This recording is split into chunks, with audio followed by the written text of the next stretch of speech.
Cadi Ellis dwi'n gweithio yma'n Siwgr a Sbeis 7 mlynedd bellach. Nes I wneud prentisiaeth yma syth o'r ysgol.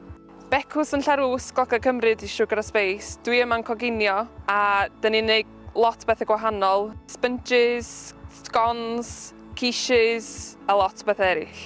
Mae lot o gynnyrch o Gymru dyn ni'n rhoi yn cacennau, lle menyn a wyau lleol I ni, a lot o hufen, pob peth o Gymru.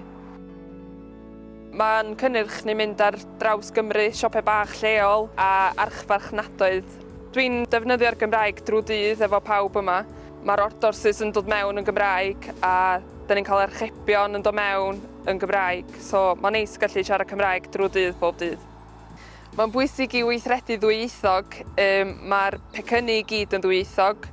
Mae y wefan I gyd yn ddwyieithog a mae gennym ni gynnyrch reit newydd, Bake in the Box. Mae'r cyfarwyddiadau ar y cefn I chi allu coginio fo adre.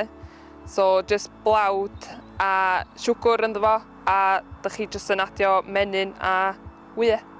Dwi wedi gallu gwneud y prentisiaeth drwy'r Gymraeg. Dwi'n gweld o'n rili neis gallu dod ar stepen drws, gweithio fama a ddim yn gorfod mynd y bell o adre o gwbl, dwi'n home bird go iawn.